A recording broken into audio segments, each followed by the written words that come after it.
Hi, and welcome to another issue of Institute for Languages English podcast, Hafen City Live. I'm Nicholas Yao, a Canadian-born British expatriate now living in Hamburg, Germany. And my name's Lewis Jaquest, all the way from South Wales. Hi, Lewis. Hi, Nick. Thanks. I'm glad to be here on this sunny day in the Hafen City. Today, Lewis is going to be telling us about his journey from his home country, Wales, to Hamburg, and about the cultures and landscapes of his hometown and the Hafen City. Yes, indeed. Thanks, Nick, and guten Tag, and welcome everybody, or Croeso I pawb, as we say in my hometown of Swansea.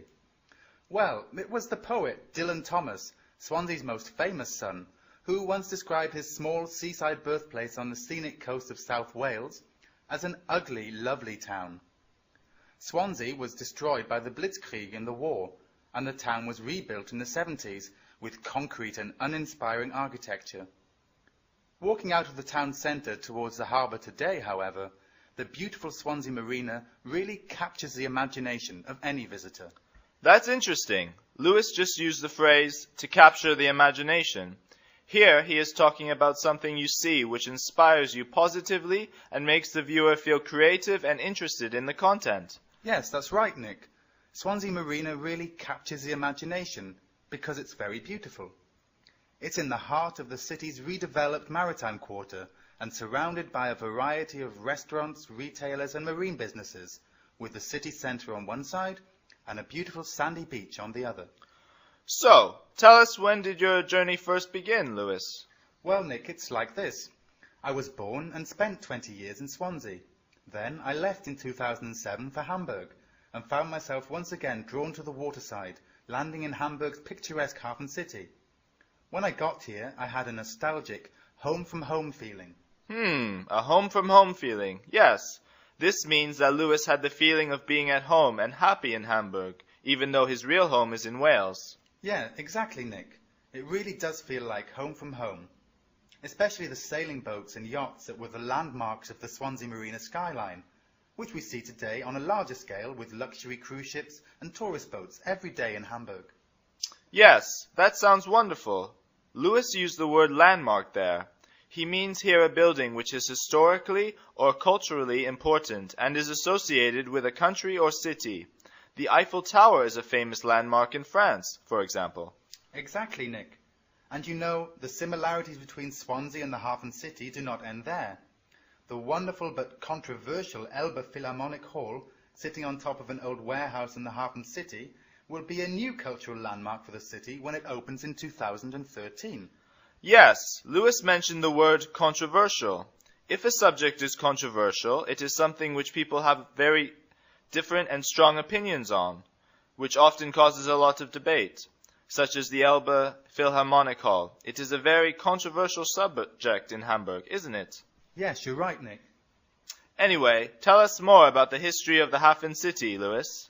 Well, Nick, the Hafen City neighbourhood got the official status of a quarter on the 1st of March 2008.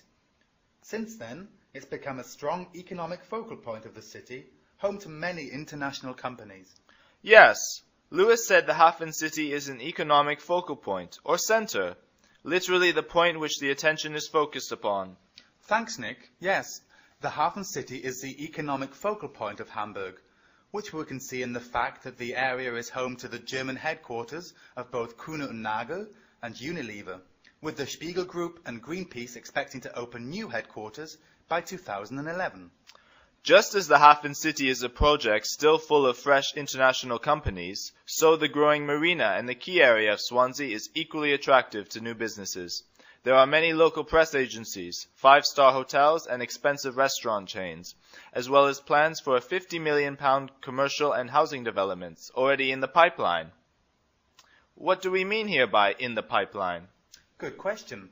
If something is in the pipeline, it is a project that is in the planning stage before it's put into action. For example, there are plans in the pipeline to build new houses in the Hafen City in the next few years.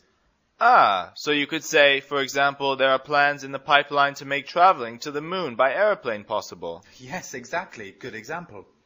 That could take quite a long time, though. But one thing remains constant. Whether it's walking along the waterfront in Swansea Marina or along the promenade in the Hafen City, there is a part of me that can call both of these places my home.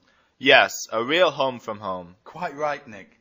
So, let's just recap the vocabulary we heard on the podcast today. We heard the phrase, to capture the imagination.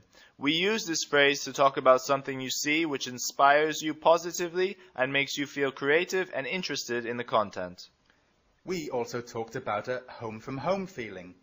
This means the feeling that one has of being at home and naturally happy, even though it's not your real home. The third word we heard was landmark. This is a building which is historically or culturally important and is strongly associated with a country or city.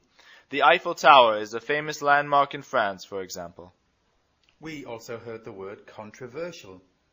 If a subject is controversial, it is something which people have very different and strong opinions on, often causing a lot of debate. We also talked about a focal point, or center.